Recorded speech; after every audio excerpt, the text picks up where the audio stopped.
Stop! Imagine you're in a hotel room or an apartment and it's the middle of the night. Everything is quiet and then you hear it. Drip, drip, drip. At first, you think it's nothing. Then you realize it's coming from the ceiling. You turn on the lights and you see water. Real water. And it's getting worse. Your heart starts beating fast because you don't know what to do first. You need to protect your things. You need to call someone and you need to explain the problem in English while you feel stress. This is not a fun situation, but it's a very real one. Stay with me because today you are going to learn simple English for a home emergency, a water leak. I'm Zane. Welcome to Zane's English podcast. I speak in natural, slow English so you can understand and copy the sentences. Today, I'll tell you a real lifestyle story and then we'll do a short repeat after me practice with the most useful sentences. Let's begin. A few months ago, I stayed in a small apartment for a week. It was a short stay, like a mini vacation, and I wanted to relax and work a little. The apartment was nice and quiet. It had a small kitchen, a living room, and a bedroom. The building was old, but it felt clean and safe. On the first day, everything was perfect. The water was hot, the light worked, and the internet was fast. I thought, great, this will be an easy week. On the third night, I went to bed early because I was tired. I turned off the lights, put my phone on the table, and closed my eyes. I fell asleep quickly, but around 2 in the morning I woke up because I heard a small sound. It was not a loud sound, it was a soft, repeating sound. Drip, drip, drip. At first, I thought it was rain outside. Then I listened again and I realized it was inside the apartment. I sat up in bed and looked around in the dark. The sound seemed to be coming from the corner near the window. I turned on the bedside lamp and walked carefully to the corner. Then I saw something that made me feel wide awake.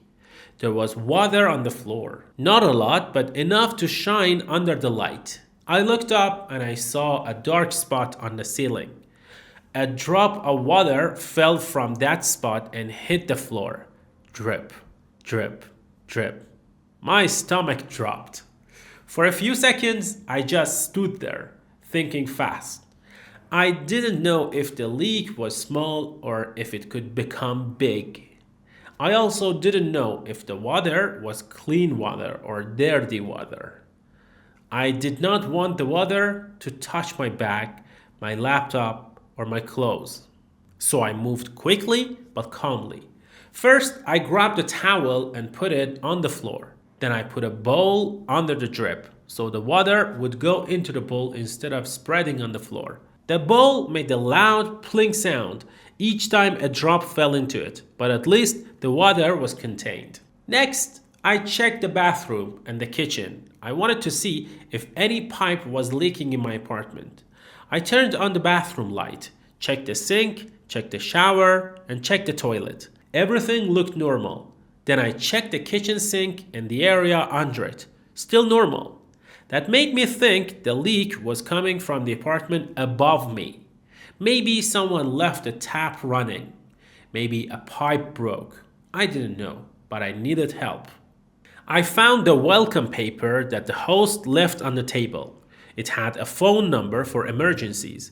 My hands were a little shaky, but I tried to speak slowly in my head before I called.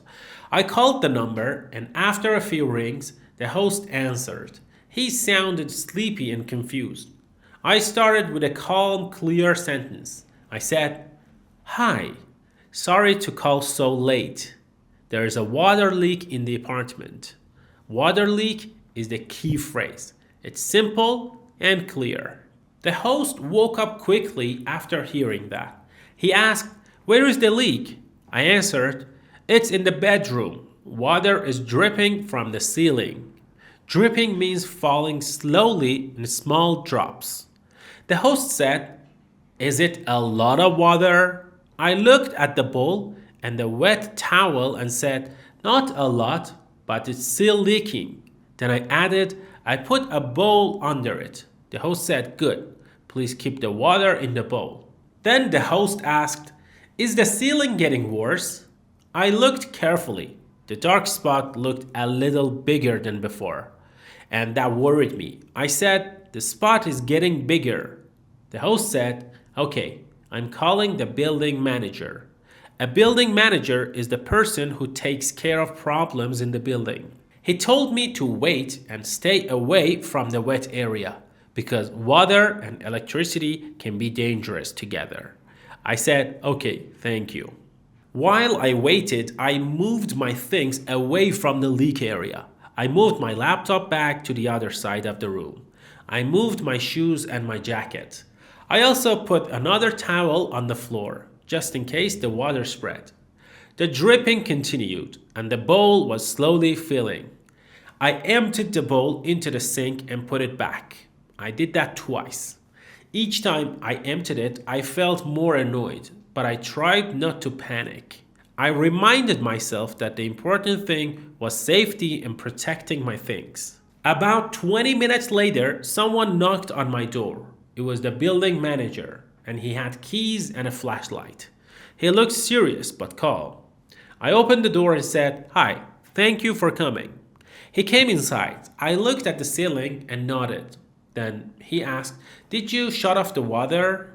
"Shut off means stop the water." I said, "No, I don't know how." He said, "That's okay." He walked to a small closet in the hallway and opened a panel. Inside were water valves. A valve is a handle that controls water flow. He turned one valve, and after a few seconds, the dripping became slower. Then we heard footsteps above us. The manager called out loudly to the neighbor upstairs. A woman opened the door upstairs and spoke with him. I could not hear every word, but I heard the word bathroom. A few minutes later, the manager came back down and told me what happened. The upstairs neighbor had a problem with the bathroom pipe, and water leaked into my ceiling. The pipe was now shut off, and a plumber would come in the morning. A plumber is a person who fixes water pipes. I felt relief, but I was still worried about my night. I asked, "Is it safe to sleep here?" "Safe means not dangerous." The manager looked at the ceiling and said, "It should be okay." But he suggested I sleep in the living room to be safe. The host also called me again and said the same thing. He apologized and said he could bring extra towels and help in the morning. I said, "Okay, thank you for your help." I moved my pillow and blanket to the living room sofa. I tried to sleep again, but it was hard because my mind was still active.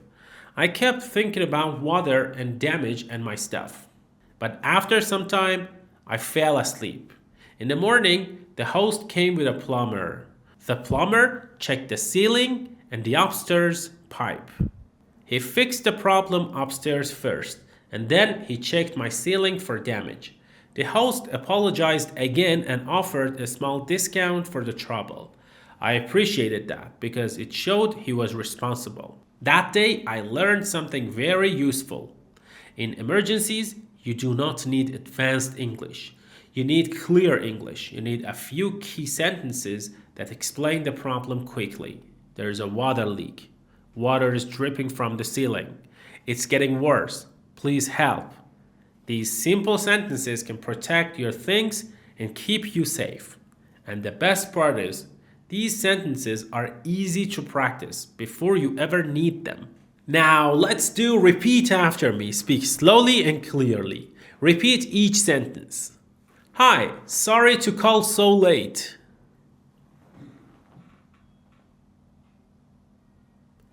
There is a water leak in my apartment.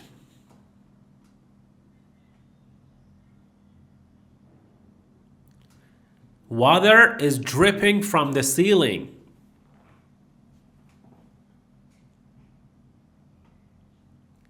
It's getting worse.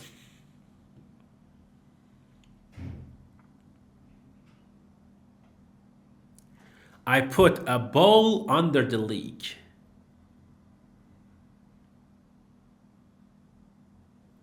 Can you send someone, please?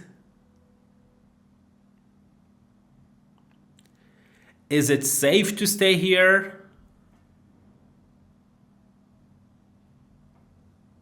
Do I need to shut off the water?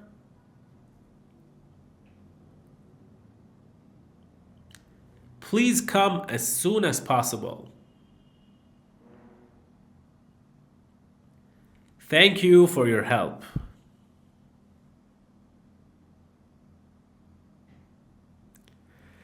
If you're listening right now, here's the good news. You just practiced English that can help you in a real emergency.